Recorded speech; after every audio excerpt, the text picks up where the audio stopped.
Micro finance ലോണുകളിൽ പതിയിരിക്കുന്ന അപകടങ്ങളെക്കുറിച്ച് വീണ്ടും ചിന്തിക്കാൻ ഇടവന്നിരിക്കുകയാണ്. കഴിഞ്ഞ ദിവസം ആലുവയിൽ 29 വയസ്സുകാരി ആത്മഹത്യ ചെയ്തതിനെ തുടർന്നാണ് ഈ വിഷയങ്ങൾ വീണ്ടും ഒരു ചർച്ചയിലേക്ക് എത്തുന്നത്.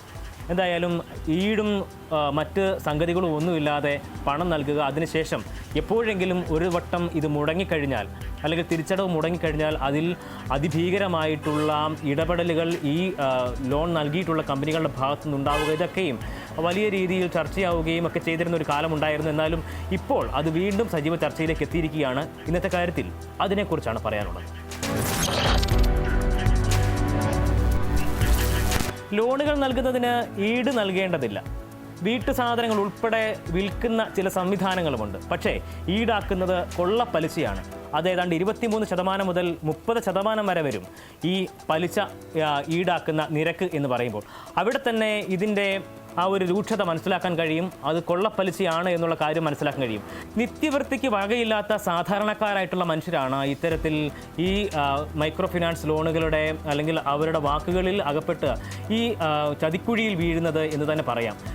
കൂടുതലായും സ്ത്രീകളെയാണ് ഇതിലേക്ക് ആകർഷിക്കുന്നത്. ഒരു സംഘം പോലെ രൂപീകരിക്കുക, 4-5 പേര് ചേർന്ന് ഇത്തരത്തിൽ ആ പണം നൽകുക, തുടർന്ന് ഇതിൻ്റെ പിരിവ് ആഴ്ചകളിലോ അല്ലെങ്കിൽ മാസങ്ങളിലോ ഈടാക്കുക തുടങ്ങിയിട്ടുള്ള നടപടികളാണ് ഇവരുടെ ഭാഗത്തു നിന്നും ഉണ്ടാകുന്നത്. ഏതെങ്കിലും ഒരു ഘട്ടത്തിൽ ഈ തിരിച്ചടവ് മുടങ്ങുന്ന ഒരു സാഹചര്യം ഉണ്ടാകുമ്പോഴാണ് ഇവരുടെ ഈ രാക്ഷസ രൂപത്തിലേക്ക് മാറുന്നത്. ആദ്യം ഫോണിലൂടെ വിളിച്ചുള്ള ഭീഷണികളാകും, ചീത്ത വിളികളാകും, അതിനുശേഷം വീടുകളിലേക്ക് എത്തി നേരിട്ടുള്ള ഭീഷണികളാകും. അത്തരത്തിലുള്ള സംഭവങ്ങൾ ഉണ്ടാകുമ്പോഴാണ് പലപ്പോഴും പലരും ആത്മഹത്യ എന്ന് പറയുന്ന ആ ഒരു രീതിയിലേക്ക് മാറുന്ന സാഹചര്യത്തിലേക്ക് എത്തുക.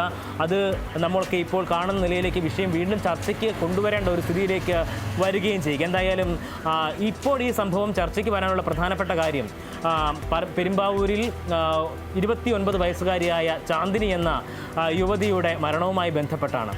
ഇത്തരത്തിൽ മൈക്രോ ഫിനാൻസ് കമ്പനിയിൽ നിന്നും ലോൺ എടുത്തു, അത് തിരിച്ചടയ്ക്കാൻ കഴിയാതെ വന്നു. ഇത്തരത്തിൽ നമ്മൾ പറഞ്ഞതുപോലെ തന്നെ സമാനമായ രീതിയിലുള്ള സംഭവങ്ങൾ ഉണ്ടാകുന്നു. തുടർന്ന് ഇവർ ആത്മഹത്യ ചെയ്യുകയായിരുന്നു എന്നുള്ളതാണ് ഇതുവരെ ലഭ്യമായിരിക്കുന്ന വിവരം.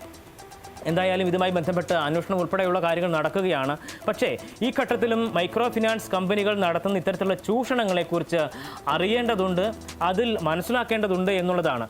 തീർച്ചയായും വളരെ വേഗത്തിൽ പണം കിട്ടാനായിട്ട് ഈടില്ലാതെ പണം കിട്ടുന്നു. ഒപ്പം തന്നെ അപ്പോൾ ആ സമയത്തൊന്നും തന്നെ ഇതിൻ്റെ കൊള്ളപ്പലിശയെക്കുറിച്ചോ തുടർച്ചയായി ഇത് അടച്ചുകൊണ്ടിരിക്കണം എന്നതിനെക്കുറിച്ചോ അത് അടയ്ക്കാതെ വന്നു കഴിഞ്ഞാൽ മുടക്കം വരുത്തി കഴിഞ്ഞാൽ എന്തൊക്കെ തരത്തിലുള്ള സംഭവങ്ങളാണ് ഉണ്ടാവുക എന്നതിനെക്കുറിച്ചോ ഒന്നും ഒരുപക്ഷെ ചിന്തിക്കുന്നുണ്ടാവില്ല. പക്ഷേ ഇത്തരത്തിലുള്ള സംഭവങ്ങൾ ഉണ്ടാകുമ്പോൾ അതിനെക്കുറിച്ചൊക്കെയും ചിന്തിക്കേണ്ടതുണ്ട് എന്ന് പറഞ്ഞു വെക്കുകയാണ് ഈ സംഭവങ്ങൾ ഓരോന്നും. എന്തായാലും അവസാനം കൂട്ടിച്ചേർക്കാനുള്ളത് ഇതുതന്നെയാണ്, ആത്മഹത്യ ഒന്നിനും ഒരു പരിഹാരമല്ല.